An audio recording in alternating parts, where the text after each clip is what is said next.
Hi, it's Mr. Anderson, and welcome to Biology Essentials, video 43. In this chapter, or in this podcast, I'm going to talk about major cellular organelles, what they are, and what's the most important things that you should remember about them. But what we tend to do is we oversimplify the cell. In other words, you've learned since you were in 7th grade about all the parts of a cell, but what you don't understand is how complicated and how amazing it is. And so I'm recommending this video. It's called Inner Life of the Cell. It's like 5 minutes long. I'll put a link to it on YouTube here. But what it is a group at Harvard who tried to use computer modeling to show you what a cell really looks on the inside.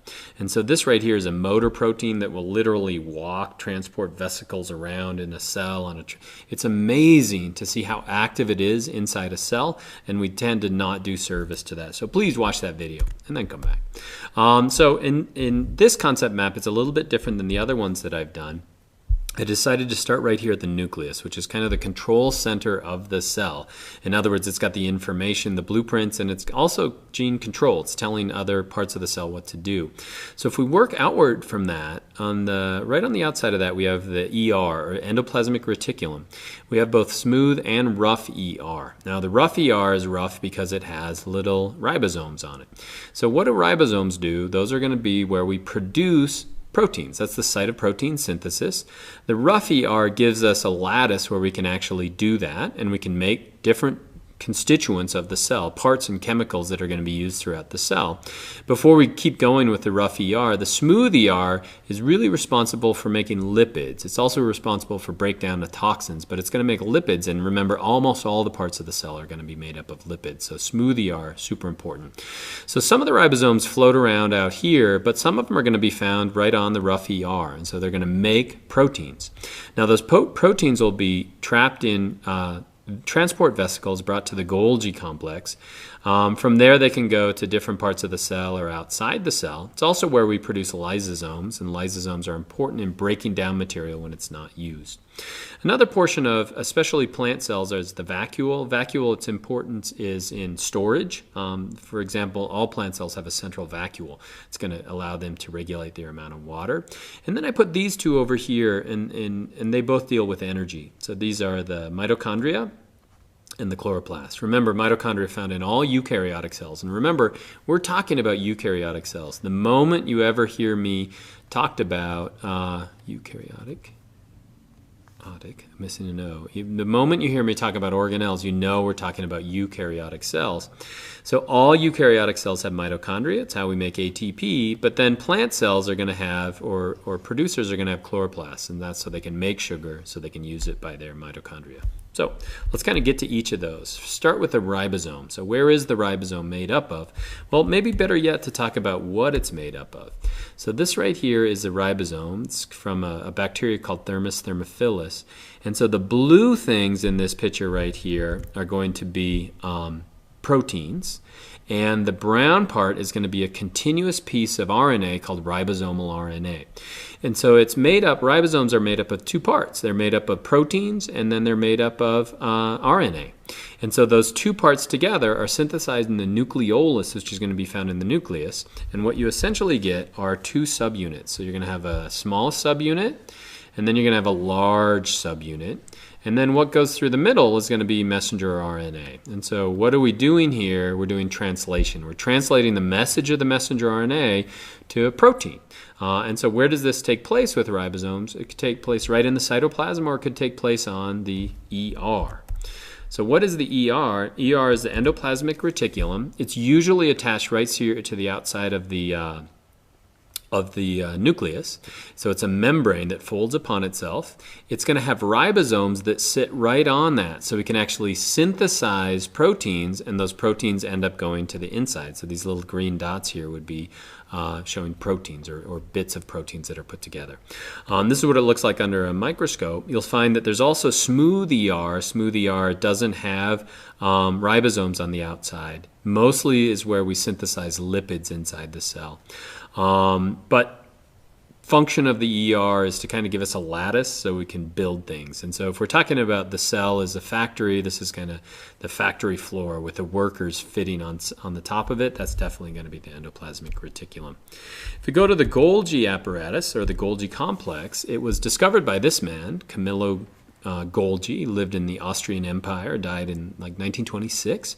But he wasn't famous for Golgi complex, is how we all know him for, but he was really good at staining cells and figuring out the parts of the cell using stains. So you'd use silver nitrate, a number of different stains to figure out how neurons work, nerves work, won the Nobel Prize, but he's most famous for discovering this, and he used staining features to discover the Golgi apparatus. What's the Golgi apparatus do?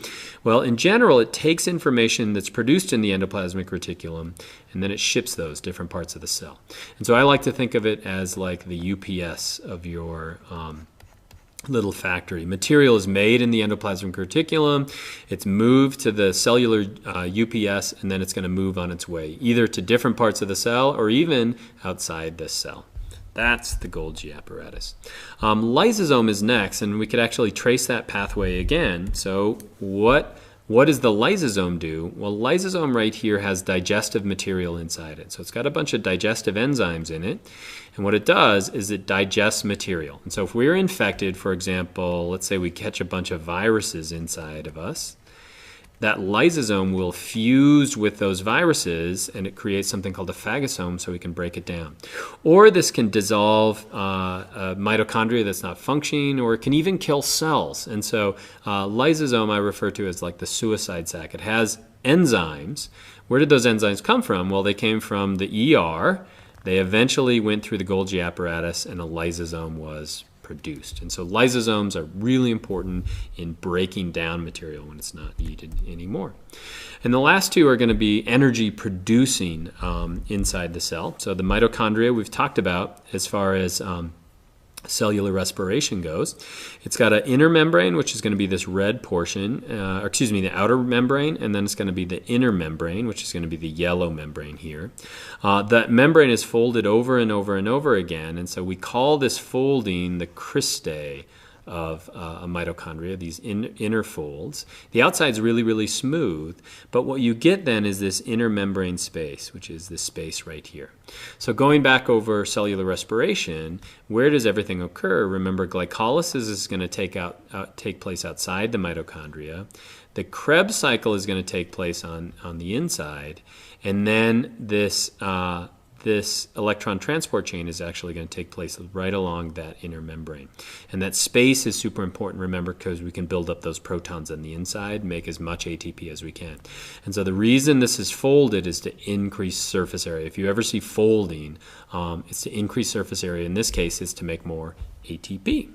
And then last two I want to talk about are the vacuole, and I lump that in with the plants. Vacuole is going to be mostly for storage.